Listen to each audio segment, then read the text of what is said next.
Ay, ay, ay. Okay. All right. Ooh. All right. Oh, looks like we have another radio to work on. This has to be done sometime soon. I got, that one's got to be, ugh, lot to do. A lot of things going on. I got stuff everywhere. And now this, the T3200SX.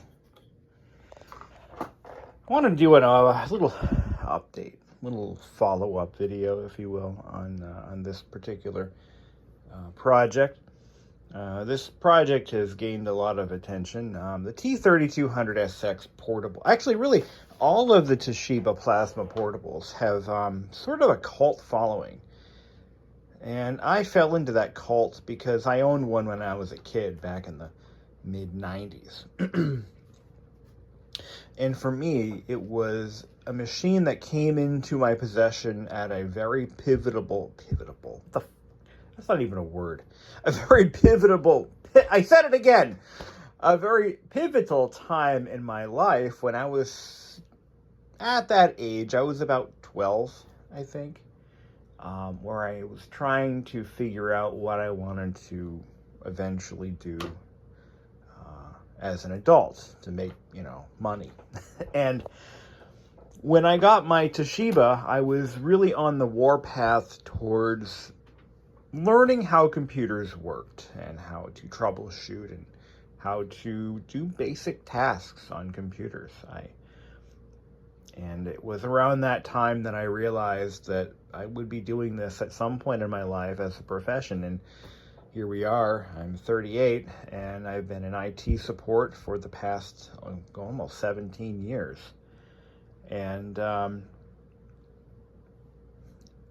I've been successful enough to buy a home and all of the necessary trappings of life here in America. And I owe a lot of that to my Toshiba, and other folks and mentors in my life. And but no, in all seriousness, though, the Toshiba T3200SX is a machine I really have been looking for, and I finally found one at a reasonable price. And it's not mint, but it's pretty damn close to it. We've got a couple of little scratches. So these Toshiba laptops from this time period were actually painted.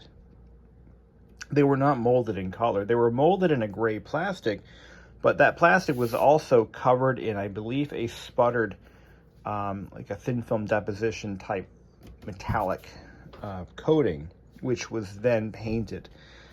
So we do have a few nicks in the paint, but that's okay. You're gonna get that. The other condition issues with this machine still is the right hinge. On the right hinge, there is here, I'll just show you.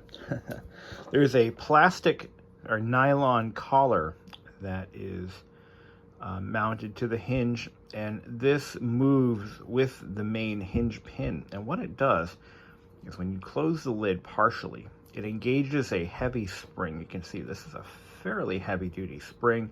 It engages that spring so that when you press these latches with one hand, it's supposed to spring up. Now, that works if both hinges have spring power left in them. And it also engages the sleep off switch. And I put out an APB on my YouTube community page looking for anyone who might be able to source one of these hinges, because as these machines are highly collectible, there's always going to be a few folks who have a couple of spare parts units kicking around. And my hope was that one of those individuals would reach out to me and say, hey, I have one and I'll sell it to you for $100 or something like that. Well, as it turns out, one of my viewers did exactly that. He offered to sell me one, and he only wanted $5 for it. And I gave him 10 because I should have given him more. But I said, yes, I would love to get that from you. So here's the hinge that was sold to me and I want to give him a shout out. I want to make sure that he gets recognition where due. This guy, 80s compact PC. You know what?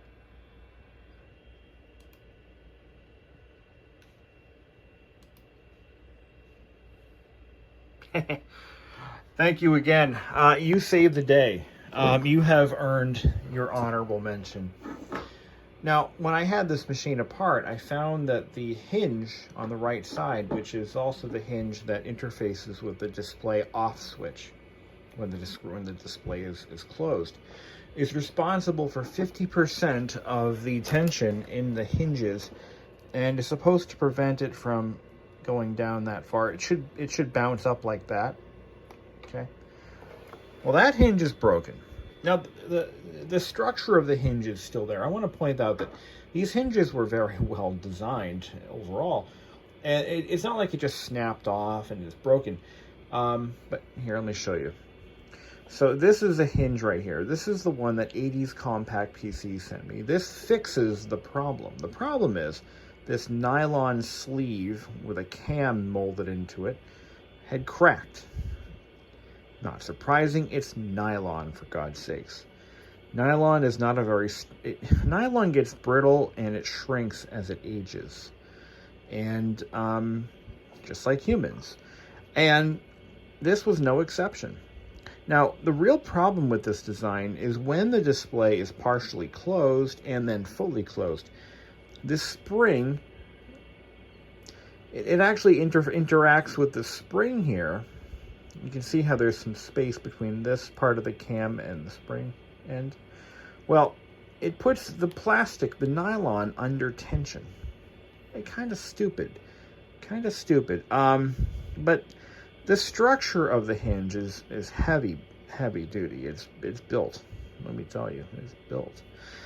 But 80s Compact PC sent that to me for $5. Which is what it cost him to ship it. And I thank him from the bottom of my heart, because I was preparing myself to buy another machine just for this hinge. The thing is, these hinges are very, very hard to get because nobody's parting these out right now. And there's so few in the world that are left, and the ones that are left are mostly in the hands of collectors. So it's really one of those situations where he just completely made my day, my month. He made my month. And really check out his channel. He's got a lot. Let's see what he's got on his channel. Let me give him some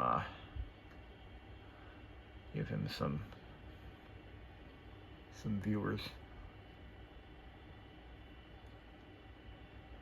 Nice. He's got some cool stuff on here. The XT class Zenith, I actually owned one of those, and it was a damn cool laptop. Not enough for me to want to go get another one, but yeah, man. IBM 5150, he's got all the classics. This guy deserves way more subscribers. Come on, help him out. He really saved my ass.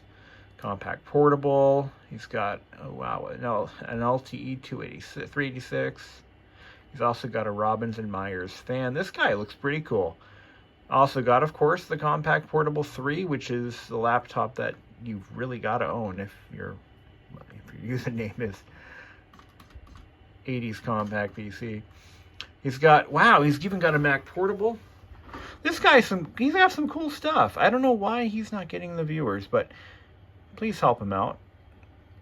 He's even done the window mod on a Mac Store 6 gig. I tried this modification, by the way, on several Western Digitals, and it never worked for me. It never worked because it changes the airflow within the drive body, and if the airflow isn't just right, those heads aren't going to float like they're supposed to. That's what happened to me.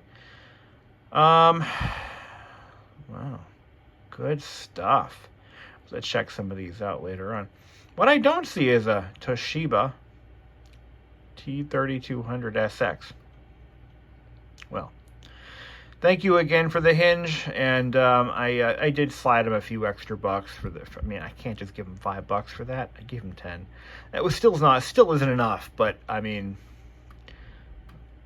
hey, you know, IBM 5150 with plus hard card 20. I've got one of those in my compact. My compacts is a 10 gig hard card, I think. My compact portable. Anyway, check them out. Subscribe. Ding the bell or whatever, you know. I actually owned one of these. I owned one with, it was a dual floppy model. The Zenith ZFL 18192 is, I think, is the one I had. But he's got a couple of, at least one of those, maybe two. Those are pretty cool laptops, by the way. He's got a couple of vintage drives, a Rodime. I actually had one of those at one point. He's got a few vintage phones, PS2 Model 80. This guy's got some pretty cool stuff, and a couple of vintage compact portables. So I highly suggest you check out his channel. He's got a Macintosh portable. Now, I've had 3 of those prior to YouTube. If I could have only had YouTube in the late 90s, early 2000s, I would have done quite well, because I actually owned 3 Macintosh portables. See, prior to YouTube, I was really into collecting, and the stuff was plentiful. You know, this laptop that I paid $300 for, I would have paid $20 for back then. I had at least 2 WAS Edition LC2s, 2GSs. I had dozens of LC2s and 3s. I had a Macintosh Plus, a one-owner Macintosh Plus with the original printer, which was an ImageWriter 1. I had a couple of Mac 512s, Macintosh portables. I had it all. And I'm just slowly, I even had a T3200SX. The original one I had. But I'm slowly rebuilding my collection to have, I'm actually curating my collection, if you can say that. I'm being very selective with what I acquire, and I'm getting rid of things that don't really fit that mold. And the only reason I sold my IBM ThinkPad 760XL is strictly because it was degrading in my possession. It wasn't getting enjoyed, and it was deteriorating. So I sold it to a gentleman who gave it new life, and I hope it's enjoying its new home, and vice versa. The iMac was an iconic piece of Apple history. I never owned an iMac. See, back in the day, I didn't own an iMac. But I was iMac curious, if that even is a thing. I admired it for what it was. Never owned one until now. Well, I owned an aluminum iMac. I bought it new in 08, but I didn't have an original one. But back to the Toshiba, let's talk about it for a moment. So, couple of updates. We got the clock battery sorted. We've got the hard drive sorted. We've got the hinge. I'm not putting it in just yet because it involves a complete disassembly of the machine once again. And I want to resolve more than one problem when I do that. I want to make sure that I'm solving as many issues as I can while it's apart. I'm having it's a very busy summer. We've got a lot going on, a lot of family events, concerts, trips, things like that. And money is going out the door faster than it's coming in because of all of that. So what I'm going to be doing is I'm going to be holding off on doing any more repairs to this machine for the summer. I think I'm going to hold this project off a little bit longer. What I really want to do, though, is I want to have a couple of things I need to resolve. Capacitors in the power supply I'm going to change out, and the display. There is an issue with the display. Doesn't really reflect well on camera, but the issue with the display, that doesn't seem to add up. 384 plus 640, what's that? 384 plus 640. Is that correct? 384. No, that's 1024. Okay, that's 1 megabyte. It just seemed a little small to me. Anyway, the display is not as bright as it's supposed to be. I know this because I owned one, and I remember that display.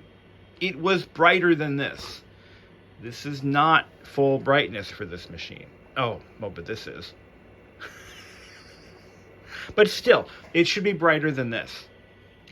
And it turns out that there is a known issue where capacitors in the display board, they age out. As far as I know, they're aluminum SMD caps. And what do we do with aluminum SMD caps on vintage electronics? Come on, everyone, and at once. We throw them away. We replace them. They go bad. Current just doesn't store well, and they're like little water towers, and they just don't have the capacitance they once had. They just go to hell. So we're going to replace those. The display should be brighter at the end of the day. To think of it. No, it should be brighter than this. I should be able to use this screen with direct. See, look at this. With a light on it, I should still be able to use this. It should be a lot brighter than that. So we're gonna get that resolved.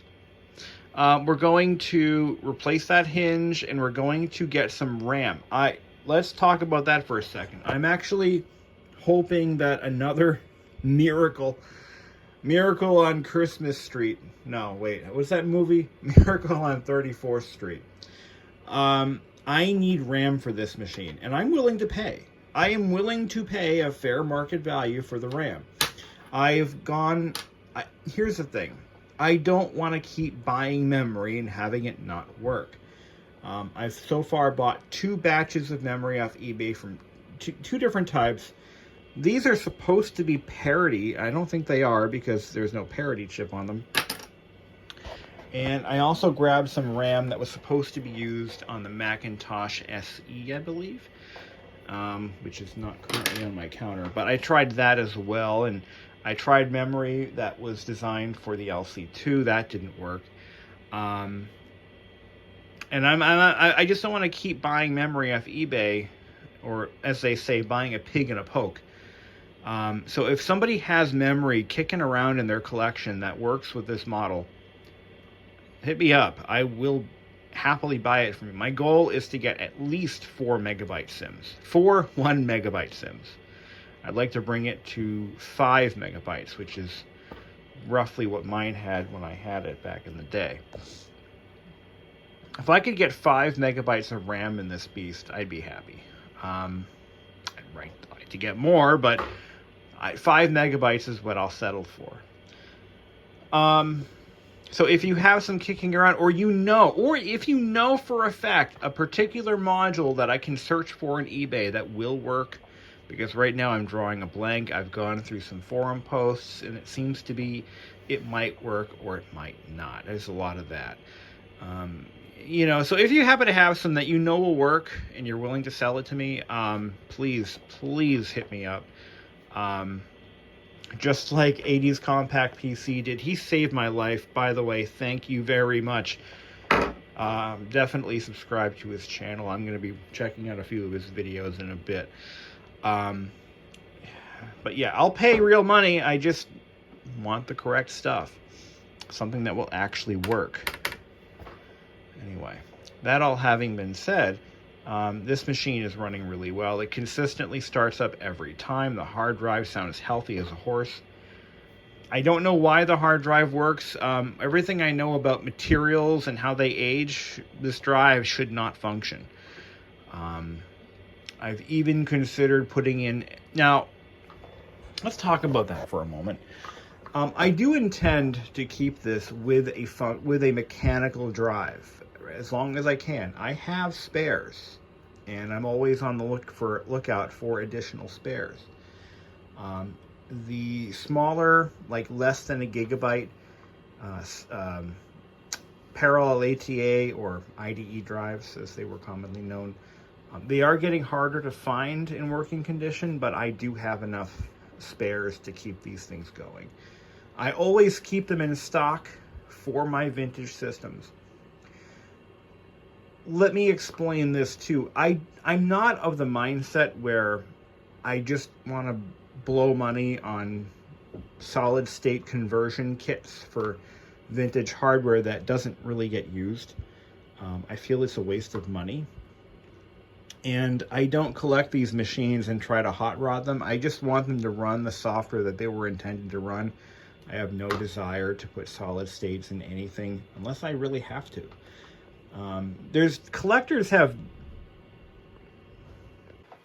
Different collectors have different motives when it comes to collecting, restoring, and preserving their equipment. Part of what I do is I try to keep them as close to factory as I can, minus a few upgrades. You know, for example, there's no way in hell I'm gonna find or even have any desire to find a 120 megabyte Connor peripherals drive for this laptop. But the close second is a 340 megabyte Connor peripherals drive that I have in my collection that actually works. And I put that in there because I have it. It doesn't cost me anything. You see what I'm saying? When it comes to, you know, my vintage Macs, I always keep a bunch of spare SCSI drives that I have. I'm actually pretty much out of them now. I think I have one left now of working SCSI drives for the vintage Macs. And by the way, I love the IBM drives, and that's what's in my LC3. The IBM drives seem to hold up a little bit longer and a little bit better than the Quantums did. And as far as making it perform better, I don't feel that I need to do that. Just not my thing. But if, for example, I had no sources for working drives and I was just not, you know, I was getting desperate, I would do a SATA conversion. A solid state conversion. It's not SATA. What am I saying? You know what I mean. That's my philosophy, and you know what? I don't judge folks who don't share my philosophy. I have no negative judgment. I mean, if you want to put a solid state in your vintage hardware, hey, it's a free country. Do what you want, you know. And yeah, and you're actually kind of future-proofing it because there's no moving parts in those drives, and you know they will theoretically last forever under the usage that these machines will get. They pretty much last forever. Hey, I have one in my Tandy 1000. I have a CF card conversion in my Tandy 1000. Why? Because it's the only option. It is the only option for that machine. There is no other option. And that machine didn't even ship with a hard drive. You know, that machine left the factory. I think every Tandy 1000 left the factory without a hard drive. It just wasn't available. But some very smart, very helpful people created a conversion kit that allows you to, an upgrade kit, that allows you to run a CF card in your vintage Tandy 1000 HX and EX. And because that is available, I bought it, and I installed it, and I'm very happy with it.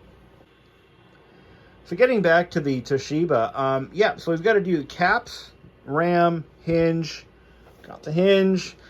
I don't want to take this machine apart unnecessarily because it is extremely invasive and there's a lot that has to come apart. So I'd rather not go down that path if I don't have to. So I'm going to save all of the stuff. I set it all aside once I figure out once I have it apart, then I'm going to document which caps are needed. I'll order those.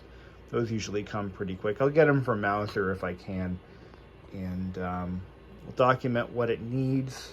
We'll replace them. We'll do the hinge. And In the meantime, I'd like to find RAM. That's why this keyboard's not actually screwed in place. It's just sitting here, and I got the RF shield right there. So if somebody happens to have recommendations, or if you have RAM to sell, hit me up. I'll give you my details, and we'll make a transaction happen. What is my end game for this machine? What do I want it to do? Well, good question. My end goal is, I'd like this machine to, I'm going to try to set it up exactly as I remember my my Toshiba back when I was a kid. I have all the games that I ran on that machine on floppy disk. I still have every one of them. And some of them are already on here. For example, I think I have Solitile on here. Let's take a look. Solitile was a game that I played a lot on my Toshiba T3200SX. If I go over to File Manager, I have that game installed on every vintage machine I own. It's actually been ported to, I believe, iOS, Android, and DOS. The gentleman who created the game, he ported it to damn near every platform, which is kind of cool. Oh, it's not on here. I thought it was, which is really cool. I mean, that was really nice of him. But let's try to find it. I know I have it on floppy here somewhere. I actually have the original one, the one that I got when I was about 5, and we didn't run the game because we didn't have anything that it would actually run on. Let's take a look.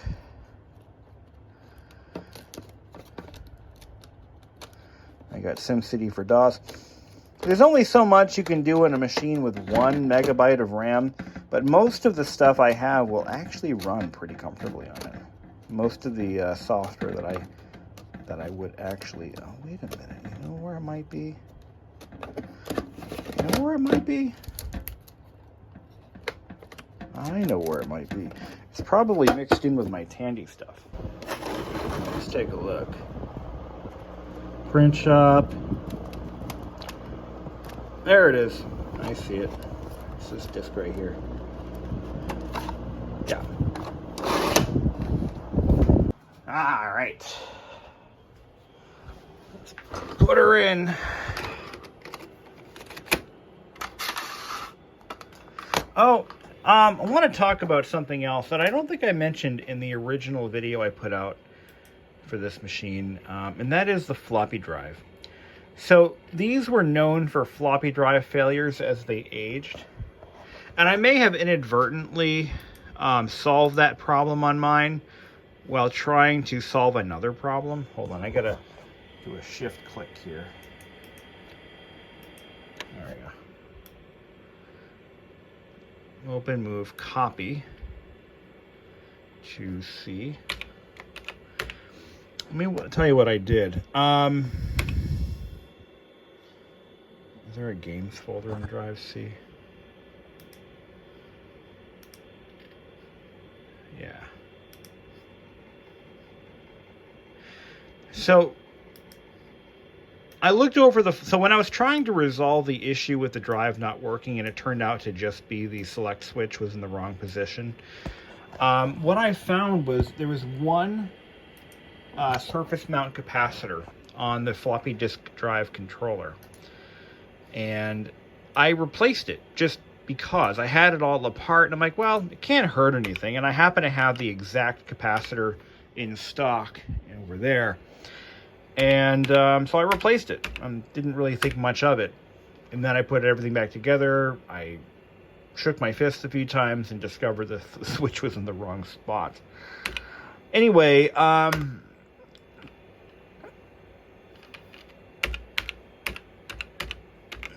so what can I tell you about that?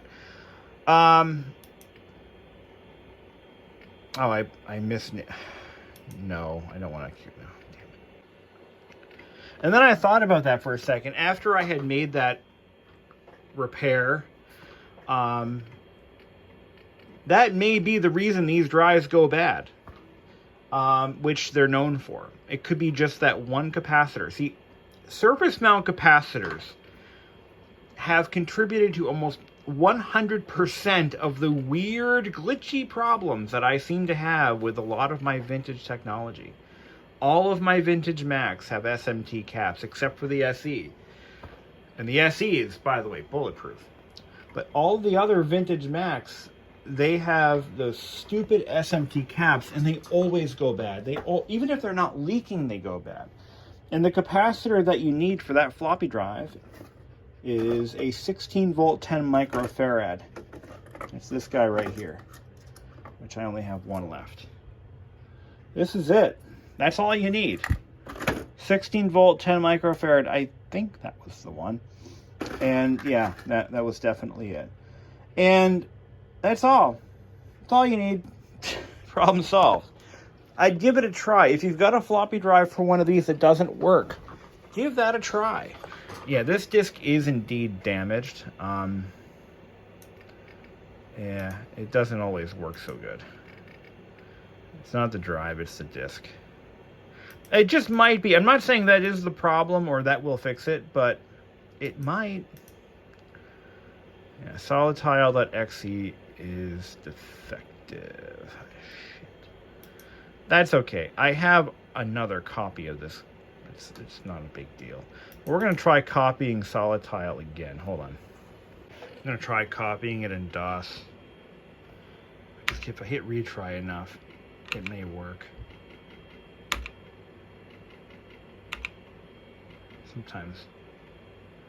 Sometimes it does. That disc has been bad for a long time. See, it worked. I think it worked. Anyway, so what was I saying? Try it. Just try that cap. It might fix the problem. It might not. All you have to do is try. Okay. I'm going to play solidtile for a second, and I'm going to show you what this game's all about. It's pretty cool. It's like Mahjong, but with household objects that Westerners like me understand. Mahjong, the tiles have like Asian Chinese symbols, I think. And this particular game takes it a little bit down a peg so that rednecks like me can understand what the game's all about. Oh, wait, xylophone and xylophone. These match. Yeah. Oh, wow, this has Niet on it, too. Niet is is just another Tetris clone. I have had this disc since I was 5. It still works when it wants to. Solid tile. See, look at that. You can get this game, by the way. It's easy to find. Oh yeah, that looks like crap, doesn't it? And the idea is you just click on the little tiles that match, and the idea is to get rid of all the tiles. There are ways. It's strategic, but mostly I just spin my wheels. Oops, those don't match. Playing this game just for hours and hours on end, and it's just a very relaxing game. I love it. And it's even now getting back to the plasma display. The plasma display is so soothing to the eyes that it's almost therapeutic. It's weird. It's just this thing is like, you don't need Zoloft. You need a T3200SX or really any early plasma portable. And on that note, I think I'm gonna head off.